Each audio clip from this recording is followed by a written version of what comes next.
Hello बच्चों, स्वागत करता हूँ आपका आपके अपने YouTube चैनल BSCB हेल्प पे। आज हम लोग पास्ट परफेक्ट टेंस पढ़ने जा रहे हैं। और इससे पहले कि हम इस चैनल पे आगे बढ़ें, अगर आप अभी हमारे चैनल पर नए हैं तो हमारे चैनल को सब्सक्राइब कर लें, बेल आइकन दबा लें ताकि हमारे वीडियो की नोटिफिकेशन आपको मिलती रहे। और साथ ही साथ आपके कोई सुझाव हो तो आप कमेंट में हमसे बात कर सकते हैं। वीडियो पसंद आए तो लाइक ज़रूर कीजिएगा और अपने दोस्तों के साथ इसे शेयर करना बिल्कुल मत भूलिएगा। तो चलिए बिना देरी के शुरू करते हैं अपनी वीडियो। सबसे पहले हम यहाँ आज जान लें कि पास्ट परफेक्ट टेंस को वाक्य में किस प्रकार यूज़ किया जाता है, उपयोग कैसे किया जाता है। ये टेंस थोड़ा सा डिफरेंट है दूसरे टेंसेस से और इसे थोड़ा ध्यान से समझेंगे, ठीक है। मैं पहले ही बता दूं कि ये थोड़ा अलग है दूसरे टेंसेस से, तो आप इस पर थोड़ा विशेष गौर करेंगे। आप देखें uses of past perfect tense में आप यहाँ देख पा रहे हैं कि to indicate that an action was completed at some point in the past before another action took place. ये एक विशेष चीज़ है कि यहाँ पर कोई कार्य जो है वो किसी निर्धारित समय पर पूरा हो चुका है और साथ ही साथ मतलब पूरा हो चुका था, और ये भी किसी अन्य कार्य के पहले, कोई अन्य कार्य हुआ उसके पहले ही ये पूरा हो चुका था। इसका अर्थ यहाँ पर यह होता है बच्चों कि वाक्य में दो कार्य के जिक्र होंगे, या फिर एक कार्य बताया गया होगा और एक कार्य आपको समझना होगा कि एक कार्य पहले से कोई हुआ रहा था और उसके बाद जो है ये कार्य पहले ही हो चुका है, ठीक है। तो यहाँ पर ये आपको समझना है कि यहाँ दो कार्य हैं। अब आप ये देखें कि the past tense is used for earlier action and simple the past perfect is used for earlier action and simple past tense is used for later past action, ठीक है। मतलब जो काम पहले हुआ है उस काम को हम पास्ट परफेक्ट टेंस में बनाएंगे। यहाँ हम पास्ट परफेक्ट टेंस ही पढ़ रहे हैं, तो यहाँ आप जान लें कि जो काम यहाँ पर दो काम हो रहे हैं ना, मैंने कहा कि वाक्य में दो कार्य हो रहे होंगे, तो दो कार्य में से जो कार्य पहले हो रहा होगा उसे हम पास्ट परफेक्ट टेंस में बनाएंगे, जबकि जो काम बाद में हो रहा होगा उसे हम जो है सिंपल पास्ट में बनाएंगे, ठीक है। सिंपल पास्ट आप जानते हैं, नहीं जानते अगर आपने नहीं देखा है तो आप हमारे चैनल पर जाकर वो वीडियो ज़रूर देखें सिंपल पास्ट टेंस की, वो वीडियो भी आ चुकी है। अब देखिए इसी चीज़ को हिंदी में समझें कि यदि भूतकाल में दो कार्य हुए हों, समझिएगा ध्यान से कि वह भूतकाल में दो कार्य हुए हों और एक कार्य दूसरे कार्य के पहले पूर्ण रूपेण समाप्त हो गया हो, ठीक है। एक कार्य जो है दूसरे कार्य के पहले ही पूरी तरह से वो समाप्त हो गया हो, तो पहले समाप्त होने वाले कार्य के लिए पास्ट परफेक्ट टेंस की क्रिया का प्रयोग होगा, ठीक है। जो काम पहले समाप्त हुई है वो पास्ट परफेक्ट टेंस की क्रिया में बनेगी, और बाद में समाप्त होने वाली क्रिया के लिए पास्ट इंडेफिनिट टेंस, जिसको हम सिंपल पास्ट टेंस भी कहते हैं, उस टेंस का हम लोग प्रयोग करेंगे, ठीक है। उसकी क्रिया का प्रयोग होगा। ये चीज़ ध्यान से समझें। दो कार्य होंगे, जो पहले हुआ वो आपका पास्ट परफेक्ट टेंस और जो बाद में हुआ वो सिंपल पास्ट टेंस, ठीक है। चलिए उदाहरण से इसे समझते हैं कि कैसे होगा। आप यहाँ पर कुछ उदाहरण देख पा रहे हैं। जैसे पहला है, जब हम लोग वहाँ पहुँचे तो दावत शुरू हो चुकी थी, ठीक है। यहाँ पर आप इस पहले वाक्य को समझें, इंग्लिश बाद में देखेंगे, बाद में समझेंगे कि जब हम लोग वहाँ पहुँचे तो दावत शुरू हो चुकी थी, मतलब हम लोग पहुँचे और उससे पहले ही दावत ऑलरेडी शुरू हो चुकी थी। मतलब पहले क्या शुरू हुआ, पहले कौन सी घटना हुई, दावत शुरू होने की, ठीक है। तो जो काम पहले हुआ है शुरू, उसको हम लोग पास्ट में बनाएंगे, है ना, पास्ट परफेक्ट टेंस में, जबकि जो काम जो है बाद में हुआ है उसको सिंपल पास्ट में बनाएंगे। तो आप देखें जो दावत शुरू होने वाली घटना है वो बाद में हुई है। आप देखिए उसको हमने हेड लगा कर किया है कि व्हेन वी रीच्ड देयर, जब हम वहाँ पहुँचे। तो ये आपका व्हेन वी रीच्ड मतलब कि सब्जेक्ट के साथ V2 का प्रयोग किया गया और ये दिखाता है कि ये सिंपल पास्ट टेंस है। व्हेन वी रीच्ड देयर, जब हम वहाँ पहुँचे तो दावत शुरू हो चुकी थी। तो यहाँ पर द डिनर हैड स्टार्टेड, तो had started, had plus V3, had plus V3 जो है पास्ट परफेक्ट टेंस का मूल रूप होता है, याद रखेंगे। Had plus V3 past perfect tense का मूल रूप, मुख्य रूप होता है। यही स्ट्रक्चर में भी प्रयोग किया जाएगा। और उदाहरण देखें, अंग्रेज़ों के आने के पहले भारत में मुसलमान शासन करते थे। आपको भी पता होगा अंग्रेज़ के पहले मुग़ल शासक था, तो अंग्रेज़ों के आने के पहले भारत में मुसलमान शासन करते थे। अब यहाँ समझें कि पहले अंग्रेज़ नहीं आए, पहले मुसलमान शासन करते थे तब अंग्रेज़ आए। तो पहले कौन सी घटना हुई? मुसलमान शासन करते थे।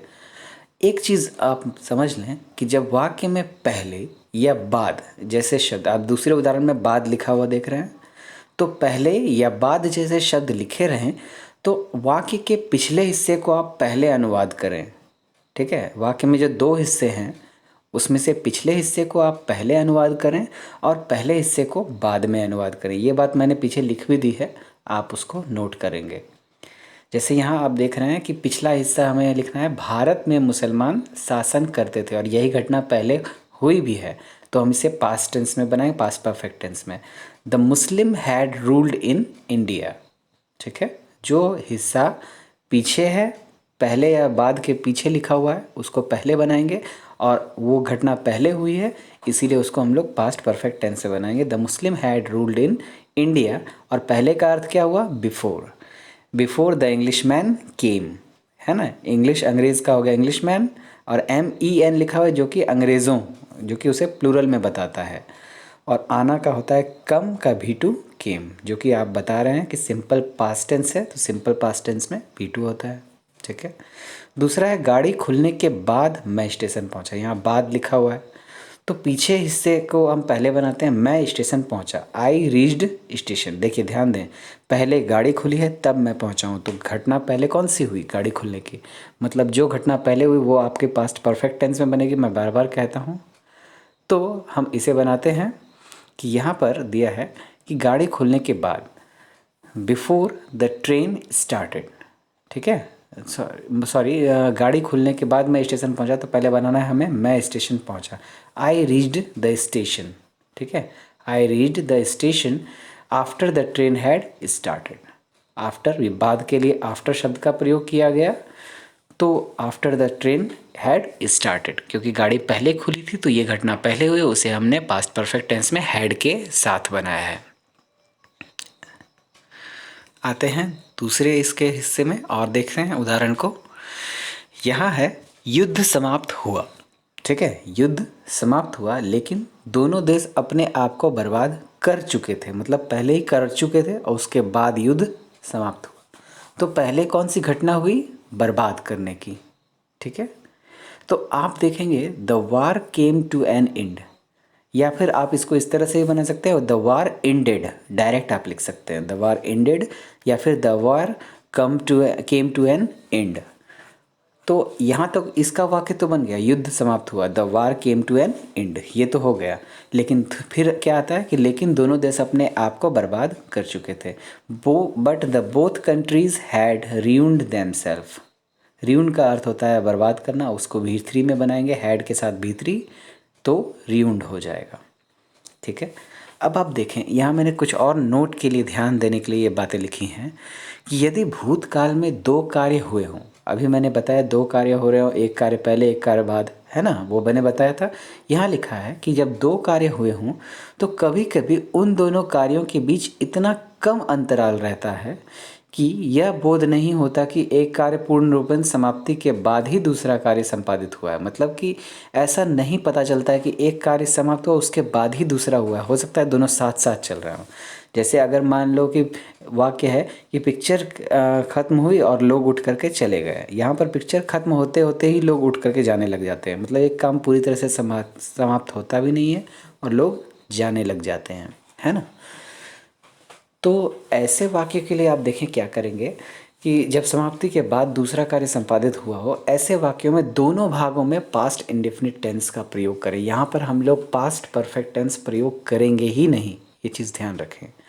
ऐसे वाक्यों में आप पास्ट परफेक्ट टेंस नहीं यूज़ करेंगे, दोनों में पास्ट इंडेफिनिट टेंस ही यूज़ होगा। जैसे उदाहरण देखें, जाने से पहले उसने अपने बच्चे को चूमा। यहाँ पर जाने से पहले वो जैसे ही निकल रहा होगा, निकलते निकलते उसने अपने बच्चे को चूमा और वो चला गया, है ना। मतलब दोनों काम साथ साथ हो रहे हैं, लगभग लगभग, ज़रा सा का एकदम क्षण भर का अंतर हुआ होगा, है ना। तो ऐसे कामों में जहाँ पर अंतर बहुत ही नगण्य हो, ना के बराबर हो, ऐसे में हम दोनों वाक्य के दोनों हिस्सों को जो है हम सिंपल पास्ट टेंस में ही या मतलब पास्ट इंडेफिनिट टेंस में ही बनाते हैं। ठीक है, दोनों जगह आप सब्जेक्ट प्लस V2 का ही प्रयोग करेंगे। जैसे जाने से पहले, और मैंने ये भी कहा है कि पहले और बाद वाले वाक्यों में आप जो है दूसरे हिस्से को पहले बनाएंगे। ठीक है, लेकिन आप ध्यान दें, इस तरह के वाक्य में आपको आफ्टर मिलेगा ही नहीं। यहाँ पर हमेशा बिफोर या जब से वाक्य शुरू होगा। ठीक है, जैसे जाने से पहले उसने अपने बच्चे को चूमा, ही किस्ड हिज चाइल्ड। पहले देखिए, दूसरे हिस्से को मैंने पहले बनाया है, अपने बच्चे को चूमा का पहले अनुवाद मैंने किया है, he kissed his child before he went. दोनों जगह आप देख रहे हैं V2 का प्रयोग है। ठीक है, मेरे बोलने से पहले उसने मुझे चेतावनी दी, ही warned me before I spoke. पहले देखें मैंने क्या बनाया, उसने मुझे चेतावनी दी, ही वार्नड मी, और बिफोर आई स्पोक। ठीक है, मेरे गाने के पहले उसने अपना गला गाना गाने के पहले उसने अपना गला साफ किया, ही cleared his throat before he सैंग a song. देखिए दोनों जगह पर मैंने V2 का प्रयोग किया, ही क्लियर्ड हिज थ्रोट, उसने अपना गला साफ किया, बिफोर ही सैंग ए सॉन्ग। ठीक है, खाने के पहले उसने मुंह धोया, मतलब मुंह धोया और खाने के बैठा, तो he washed his mouth before he ate. यहाँ पर दोनों काम में अंतर है। देखिए जितने भी वाक्य मैंने दिए हैं, कामों का अंतर नगण्य है। ठीक है, तो ऐसी स्थिति में ही जो है हम लोग दोनों वाक्य को सिंपल पास्ट टेंस में ही बनाते हैं। यहाँ पर पास्ट परफेक्ट टेंस का प्रयोग नहीं करते हैं। ये एक एक्सेप्शन है, इसे ध्यान में रखेंगे, और इसमें आप पास्ट परफेक्ट टेंस प्रयोग नहीं करेंगे। आगे देखें, मैंने यहाँ दूसरे इस्तेमाल के बारे में, दूसरे यूज़ के बारे में लिखा है कि to indicate a work which is already done. यहाँ पर एक ऐसे काम को बताने के लिए करते हैं जो काम पहले ही हो चुका है, बिफोर अदर वर्क, दूसरे काम से पहले। But the other work is not mentioned, it is understood. लेकिन दूसरा कार्य जो भी रहा हो वो वाक्य में बताया नहीं गया है, वो अंडरस्टूड है, वो समझा हुआ है, मतलब कि हाँ कोई कार्य हुआ होगा उसके बाद ये काम हुआ है। ठीक है, वो काम वाक्य में उसकी चर्चा नहीं की जाएगी। ठीक है, जैसे कभी कभी वाक्य से लिखना चाहिए यहाँ पर। कभी कभी वाक्य से यह स्पष्ट होता है कि अभिष्ट कार्य दूसरे कार्य के बहुत पहले ही समाप्त हो चुका था। ऐसे वाक्यों में दूसरा कार्य लुप्त या गौण होता है। ठीक है, ये आप समझें कि जब दो कार्य हो रहे हैं और एक काम पहले ही समाप्त हो चुका हो और दूसरा कार्य जो है वो नहीं बताया गया हो, लुप्त या गौण हो, गायब हो। जैसे उदाहरण देखें, भारती जी इसके पूर्व कई बार हरिद्वार जा चुके हैं। यहाँ पर लिखा है इसके पूर्व, किसके पूर्व ये नहीं बताया, दूसरा कार्य नहीं बताया गया है। ठीक है, तो इस वाक्य को कैसे बनाएंगे, Bharti ji had gone to Haridwar several times before. इसके पूर्व कई बार, सेवरल टाइम्स बिफोर। ठीक है, ये अनुवाद के आप अंग्रेज़ी को शब्द समझें कि भारती जी कई बार हरिद्वार जा चुकी हैं, पहले इसका बनाएंगे, Bharti ji had gone to Haridwar इसके पूर्व कई बार, तो सेवरल टाइम्स बिफोर। ठीक, बारात पार्टी पहले ही वहाँ पहुँच चुकी थी, तो बारात पार्टी का हो जाता है द प्रोसेसन पार्टी। ठीक है, प्रोसेसन पार्टी हो जाएगा, the प्रोसेसन party had reached much earlier. बहुत पहले ही का अर्थ हो गया मच अर्लियर। ठीक है, फिर है मेरा भाई तुम्हें अनेक बार चेतावनी दे चुका था। ठीक है, तो यहाँ पर पहले इसका बनाएंगे, मेरा भाई तुम्हें चेतावनी दे चुका था, my brother had warned you, और अनेक बार का क्या होता है, मैनी टाइम्स। ठीक है, my brother had warned you many times. फिर है मैंने पहले ही निमंत्रण पत्र भेज दिया था, I had already sent the invitation card. यहाँ ऑलरेडी का प्रयोग जो है आपको बताया गया है कि हमेशा सहायक क्रिया के बाद होता है, तो यहाँ हमने इसको प्रयोग किया है। ध्यान दें, इन सभी वाक्यों में आप देख रहे हैं दूसरा कार्य नहीं बताया गया। यहाँ लिखा है मैंने पहले ही निमंत्रण भेज दिया, निमंत्रण का जो भेजा है किसके पहले भेजा ये नहीं बताया, लेकिन पहले ही भेज दिया है, तो दूसरा कार्य वो विलुप्त है, लेकिन ये अंडरस्टूड है कि किसी काम के पहले ये हो चुका है ना। तो ऐसे वाक्यों में हम जो है इसी तरह से बनाएंगे इसको कि सब्जेक्ट के साथ जो है हम भीतरी का प्रयोग करेंगे, और उसके बाद जो ये एडवर्बियल्स हैं उसका प्रयोग जो होगा वो अपने उपयुक्त स्थान पे होगा। अब ट्रांसलेशन की बात करें, ट्रांसलेशन में कैसे क्या करेंगे, तो पहचान क्या है कि इसकी पहचान बिल्कुल सिंपल पास्ट टेंस जैसी है। सिंपल पास्ट टेंस की पहचान आपको याद हो, नहीं तो मैं एक बार फिर से याद दिला दूं कि जिस वाक्य के अंत में चुका हो, चुकी है, ये सब लगा रहे, या फिर या है, ये है, या था, सॉरी है नहीं था, चुका था, चुकी थी, या था, ये थी, ये सब जो है इसके पहचान थे, है ना। और वही पहचान यहाँ भी, आप यहाँ उदाहरण जो देखे थे, चुका था लिखा है, दिया था लिखा है ना, चुकी थी, तो यहाँ भी सेम है, लेकिन अंतर क्या है, देखिए यहाँ लिखा है, परंतु इसमें यह स्पष्ट होता है कि दो कार्यों में से एक कार्य पहले हुआ है। इस टेंस में यही खास है कि यहाँ दो कार्यों का जिक्र होता है जिसमें से एक काम पहले हुआ है, और अगर ऐसा जिक्र नहीं करेगा तो वो आपका वाक्य सिंपल पास्ट टेंस का वाक्य बन जाएगा। जैसे अगर हम बताएंगे वो जा चुका था, तो ही हैड गॉन, तो ये बन सकता है, या फिर ही गॉन भी बन सकता है, ठीक है। अब यहाँ देखें कैसे हम इसके अनुवाद को करेंगे। स्ट्रक्चर हो जाएगा सब्जेक्ट प्लस हैड प्लस भीतरी प्लस ऑब्जेक्ट। इसमें वर्ब का तीसरा रूप हैड के बाद प्रयोग किया जाता है, ठीक है। तो आप देखें यहाँ लिखा हुआ है, मैंने वही बात जो मैंने पहले कही थी वो बात मैंने यहाँ लिख दी है कि जिस वाक्य में पहले या बाद का प्रयोग किया गया हो, वहाँ बाद के हिस्से का अनुवाद पहले करें और वाक्य के पहले हिस्से का अनुवाद आफ्टर या बिफोर के बाद करें। ये चीज़ ध्यान रखेंगे कि जब हम लोग ऐसा देखेंगे वाक्य में पहले या बाद लिखा हुआ है, तो फिर वाक्य के जो बाद का हिस्सा है उसको हम अनुवाद सबसे पहले करेंगे, और आफ्टर या बिफोर जो भी लिखना होगा वो लिखेंगे, और उसके बाद वाक्य के दूसरे हिस्से का अनुवाद करेंगे, ठीक है। और उसी तरह के एग्जाम्पल यहाँ भी हैं, आप वही एग्जाम्पल यहाँ देख सकते हैं, या फिर यहाँ ये नए एग्जाम्पल हैं कि डॉक्टर के आने के पहले रोगी मर चुका था। ऐसे वाक्य बहुत बार परीक्षा में आते हैं, तो ध्यान रखेंगे कि देखिए यहाँ पर पहले लिखा हुआ है ना, तो वाक्य का दूसरा हिस्सा क्या है, रोगी मर चुका था, पहले इसका बनाएंगे, द पेशेंट हैड डाइड। आप यहाँ देख सकते हैं कि दोनों में से कौन सा काम पहले हुआ, पहले डॉक्टर आया, पहले रोगी मरा, पहले रोगी मरा, है ना। The patient had died before the doctor केम। और जो दूसरा हिस्सा है द डॉक्टर केम, ये आपका सिंपल पास्ट टेंस में सब्जेक्ट प्लस V2 के साथ बना है। फिर पुलिस के आने के पहले चोर भाग चुके थे। यहाँ चोर भाग चुके थे मतलब चोर जो है प्लूरल में है। The thieves had fled away, ठीक है, थीव्स लिखा है, थीव का प्लूरल थीव्स होता है। The thieves had fled away before the police केम, ठीक। वह आया परंतु उसकी पत्नी पहले ही चली गई। He came but his wife had already gone, ठीक है। पुलिस आई परंतु चोर तो पहले ही भाग चुके थे। The police came but the thief had already fled away. ध्यान दें यहाँ भी एक पुलिस वाला वाक्य है और यहाँ भी पुलिस वाला वाक्य, लेकिन दोनों में अंतर है, ठीक है। दोनों जगह चोर पहले ही भागे हैं और दोनों जगह चोर वाले हिस्से को हमने सब्जेक्ट प्लस भर्ब मतलब हैड प्लस भीतरी के साथ बनाया है, लेकिन एक जगह उसको आगे लिखा और एक जगह इसको पीछे लिखा है। वहाँ पर पहले लिखा था और यहाँ पहले ही, और यहाँ दो हिस्से में कॉमा से इसको वाक्य को अलग किया गया, इसलिए ये वाक्य अलग हो जाता है, अनुवाद अलग हो जाते हैं। अब बात करते हैं निगेटिव की। तो निगेटिव के लिए मैंने बताया है कि नॉट का प्रयोग हमेशा जो है सहायक क्रिया के तुरंत बाद किया जाता है। यहाँ आप देख रहे हैं सहायक क्रिया हैड, हैड के साथ नॉट लगाएंगे, या फिर आप दोनों को सम्मिलित रूप में हैडंट भी लिख सकते हैं, subject plus had not plus V3 plus object, ठीक है। इसके आधार पर जो बनने वाले वाक्य हैं कुछ इस तरह से होंगे, जैसे महात्मा गांधी बचपन से तेज नहीं थे। Mahatma Gandhi had not been intelligent. ध्यान दीजिएगा यहाँ बीन प्रयोग किया है, इसको लेकर के आपके मन में उलझन हो सकती है कि बीन तो sir past perfect continuous tense में लगता है, तो यहाँ आपने बीन लगाया है। तो ध्यान दें यहाँ पर मैंने एक नोट लिखा है, इसे पहले पढ़ लीजिए। यदि वाक्य में क्रिया के स्थान पर अवस्था या विशेषण हो तो हैड बीन का प्रयोग किया जाता है, क्योंकि बी जो है बी का भीतरी बीन होता है ना।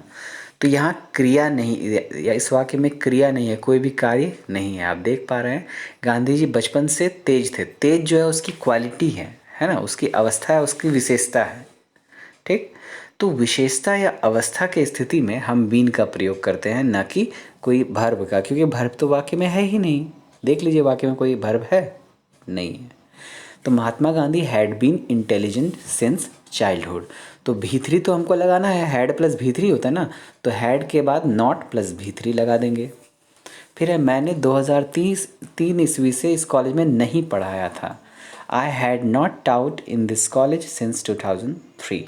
ठीक है, I had not taut, had not, had के साथ नॉट लगाया है, देख लीजिए आप, और फिर V3 और फिर इन दिस कॉलेज सिंस 2003। फिर वह 4 दिनों से अनुपस्थित नहीं था, तो he had not been absent for 4 days। ठीक है, सिंस और फॉर का प्रयोग मैंने पहले बताया है, अगर आप नहीं जानते तो यहाँ समझें कि सिंस का प्रयोग निश्चित समय के लिए किया जाता है जब हमें ये पता हो कि काम कब शुरू हुआ है। ठीक है, ये कोई अवस्था हो सकती है या कोई तारीख हो सकती है, कोई ईस्वी हो सकता है, कोई दिन का नाम हो सकता है, ऐसा कुछ भी हो सकता है। लेकिन फॉर का प्रयोग हम लोग जब कार्य की अवधि के बारे में बात करते हैं, कार्य के समय अंतराल के बारे में बात करते हैं, तब फॉर का, जैसे अगर हम कहेंगे 10 वर्षों से, 20 दिन से, 1 सप्ताह से, तो ऐसी स्थिति में जो है हम लोग फॉर का प्रयोग करते हैं।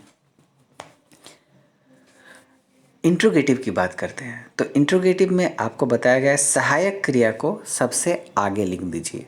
सहायक क्रिया है हैड, है ना, आप देख पा रहे हैं जितने भी स्ट्रक्चर देखे सब में सहायक क्रिया आपने हैड देखा, तो हैड को हम आगे लिख देते हैं, had plus subject plus V3 plus object, और अंत में क्योंकि ये इंट्रोगेटिव है प्रश्नवाचक चिन्ह अवश्य देना है। और अगर इसी में निगेटिव आ जाए तो आप हैडंट लिख सकते हैं या फिर नॉट को सब्जेक्ट के बाद दे सकते हैं, जैसा कि स्ट्रक्चर्स में आप देख पा रहे हैं। चलिए उदाहरण देखते हैं कि क्या उसने पहले ही अपना सबक पूरा कर लिया था। हैड ही, देखिए पहले ही का अर्थ होता है ऑलरेडी, और ये जो है सब्जेक्ट, मतलब अगर सिंपल सा सेंटेंस हो तो उसमें सहायक क्रिया के बाद लगता है, नहीं तो ये सब्जेक्ट के बाद चला जाता है। तो had he already completed his task, इस तरह से बनाएंगे। फिर है क्या महात्मा गांधी बचपन से सत्यवादी नहीं थे, ये निगेटिव सेंटेंस है, तो निगेटिव में आप चाहें तो हैडेंट लिख सकते हैं या सब्जेक्ट के बाद नॉट लिख सकते हैं, यहाँ मैंने हैडेंट का प्रयोग किया है। Hadn't Mahatma Gandhi been truthful since his childhood, तो यहाँ पर हम ऐसे भी लिख सकते हैं कि had Mahatma Gandhi not been truthful since his childhood, ये भी आपका सही हो जाता। तो इस तरह से हम वाक्य को बनाते हैं। और उदाहरण देखें, यहाँ है डॉक्टर के आने के पहले क्या रोगी नहीं मर चुका था। ठीक है, तो had the patient not died before the doctor came.